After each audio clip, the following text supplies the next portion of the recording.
السلام علیکم بچوں، یہ بہت ہی اچھی سی دعا ہے۔ اس میں ایسے دعائیہ کلمات ہیں جس میں اسم اعظم ہے۔ بظاہر دیکھنے میں اس میں دعا نہیں ہے، اللہ تعالیٰ کی تعریف بیان کی گئی ہے، لیکن رسول اکرم صلی اللہ علیہ وآلہ وسلم نے فرمایا اس دعا میں اسم اعظم ہے۔ جو شخص بھی اس کے ذریعے سے دعا کرے گا اللہ تعالیٰ اس کی دعا کو رد نہیں کرے گا۔ تو اس کا کچھ بیک گراؤنڈ بھی ہے، لیکن پہلے میں آپ لوگوں کو ایک دفعہ دعا پڑھ کے اور اس کا ترجمہ بتاتی ہوں، اس کے بعد اس کا بیک گراؤنڈ بتاؤں گی۔ دعا اس طرح سے ہے: اللہم مالک الملک تؤتی الملک من تشاء وتنزع الملک ممن تشاء وتعز من تشاء وتذل من تشاء بیدک الخیر انک علی کل شیء قدیر تولج اللیل فی النہار وتولج النہار فی اللیل وتخرج الحی من المیت وتخرج المیت من الحی وترزق من تشاء بغیر حساب۔ اے اللہ، تو بادشاہت کا مالک ہے،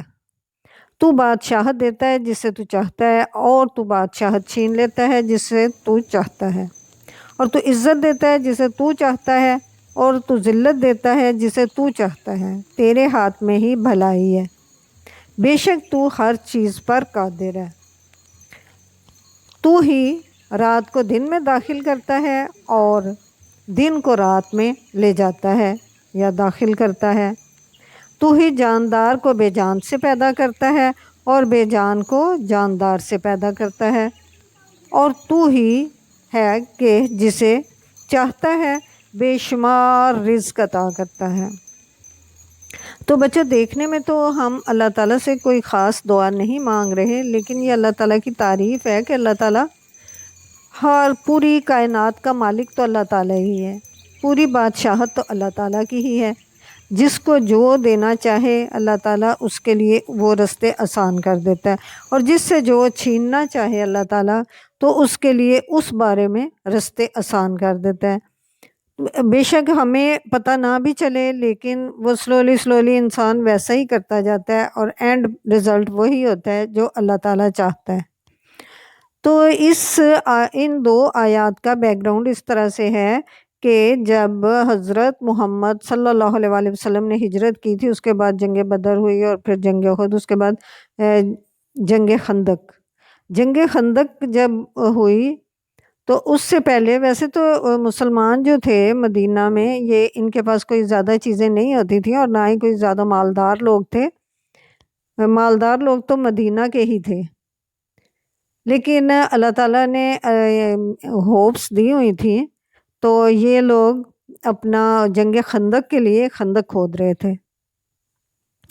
تو ایک جگہ ایک ہیوی پتھر آ گیا، تو صحابہ نے جب کہا کہ یہاں سے نہیں کھد رہا، تو پھر حضرت محمد صلی اللہ علیہ وآلہ وسلم نے خود وہاں جا کے کدال مارا، اور وہاں سے ایک چمک آئی یا روشنی پیدا ہوئی، اور روشنی میں حضرت محمد صلی اللہ علیہ وآلہ وسلم کو بشارت دی گئی کہ آپ کو جو ہے روم کے محلات دکھائے گئے۔ اور پھر دوسری دفعہ جب کدال مارا تو پھر روشنی ظاہر ہوئی، تو پھر حضرت محمد صلی اللہ علیہ وآلہ وسلم کو فارس کے یعنی ایران کے گنبد یا وہ دکھائے گئے، ان کی جگہ۔ تو حضرت محمد صلی اللہ علیہ وآلہ وسلم نے اپنے صحابہ سے فرمایا کہ اللہ تعالیٰ نے مجھے بشارت دی ہے کہ یہ دونوں جو ہیں سپر پاورز تھیں اس ٹائم کی، کہ یہ اب ہم فتح کرنے والے ہیں۔ تو جب یہود و نصارہ نے یہ سنا تو وہ بہت مذاق اڑانے لگے، اور کہنے لگے کہ نہ ان کے پاس کوئی رہنے کے لیے کوئی خاص جگہ ہے، اور نہ ان کے پاس پہننے کے لیے اور کھانے کے لیے چیزیں، اور خواب یہ دیکھ رہے ہیں کہ یہ کیسر و کسریٰ کو فتح کر لیں گے، یعنی سپر پاور روم اور فارس کو یہ فتح کر لیں گے۔ تو پھر اللہ تعالیٰ کو یہ بات سن کے، تو مطلب یہ حضرت محمد صلی اللہ علیہ وسلم کو دلاسا دینے کے لیے یا ان کو اپ گریڈ کرنے کے لیے حضرت محمد صلی اللہ علیہ وآلہ وسلم پر یہ دو آیات نازل فرمائیں کہ ساری بادشاہی جو ہے وہ تو اللہ تعالیٰ کے ہاتھ میں ہے۔ اللہ تعالیٰ جس کو چاہے بادشاہ بنا سکتا ہے، جس سے چاہے چھین سکتا ہے، اور جس کو چاہے عزت دے سکتا ہے اور جس کو چاہے ذلت دے سکتا ہے۔ اس میں یہ دیکھنے میں بے شک ایسے لگے کہ وہ تو بہت زیادہ سپر پاور ہیں، لیکن پھر بھی اللہ تعالیٰ جس کو چاہے وہ سپر پاور بنا سکتا ہے۔ تو اگر ہم بھی اس دعا کے ساتھ اپنی کوئی بھی دعا مانگتے ہیں تو اللہ تعالیٰ ہمیں ضرور عنایت کرے گا، اور شرح صدر کے ساتھ ہمیں یہ دعا مانگنی چاہیے۔ اور ایک اور دعا جو ہے وہ بہت مجھے اچھی لگتی ہے، وہ بڑے بچوں کے لیے، شادی شدہ بچوں کے لیے، وہ اپنے بچوں کے لیے مانگے۔ تو جو ہے حضرت زکریا علیہ السلام نے یہ دعا مانگی تھی، اور کیونکہ ان کے اولاد نہیں تھی حضرت زکریا علیہ السلام کے، تو وہ جب بھی جاتے تھے حضرت مریم علیہ السلام کے پاس، حضرت مریم چھوٹی تھی تو ان کے پاس جاتے تھے تو دیکھتے تھے کہ بہت ان کے پاس اچھے اچھے پھل پڑے ہوئے ہیں اور بہت اچھے طریقے سے رہ رہی ہیں، کیونکہ کفالت کی ذمہ داری تو حضرت زکریا علیہ السلام کی تھی نا۔ تو وہ پھر پوچھتے ہیں ان سے، حضرت مریم علیہ السلام سے، کہ تمہارے پاس یہ فروٹس کہاں سے آتے ہیں اور اتنا رزق کہاں سے آتا ہے اور تمہیں اتنی اچھی اچھی باتیں کون سکھاتا ہے؟ تو حضرت مریم علیہ السلام نے فرمایا کہ اللہ تعالیٰ جس کو چاہتا ہے اس کو دیتا ہے، اپنے پاس سے دیتا ہے۔ تو پھر حضرت زکریا علیہ السلام کو خواہش پیدا ہوئی اور انہوں نے بھی ادھر ہی کھڑے ہو کے، اسی جگہ کھڑے ہو کے تو یہ دعا مانگی تھی، ربی حبلی من لدنک ذریۃ طیبۃ انک سمیع الدعا، اے میرے رب مجھے اپنے پاس سے پاکیزہ اولاد عطا فرما، بے شک تو ہی دعا کو سننے والا ہے۔ اور پھر ایک جگہ اور قرآن پاک میں اللہ تعالیٰ نے فرمایا کہ حضرت زکریا علیہ السلام نے ان الفاظ کے ساتھ دعا مانگی تھی، ربی لا تذرنی فردا وانت خیر الوارثین، اے میرے رب تو مجھے اکیلا نہ چھوڑ اور تو ہی بہترین وارث ہے، یہ وارث عطا کرنے والا ہے۔ اور اس میں ایک بات یہ بھی ہمیں پتہ چلتی ہے کہ اگر کسی کو اللہ تعالیٰ نے کوئی خاص نعمت دی ہوئی ہے تو ہمیں اس سے حسد نہیں کرنا چاہیے، جیلسی فیل نہیں کرنی چاہیے، بلکہ اسی جگہ پر کھڑے ہو کے، جس جگہ پر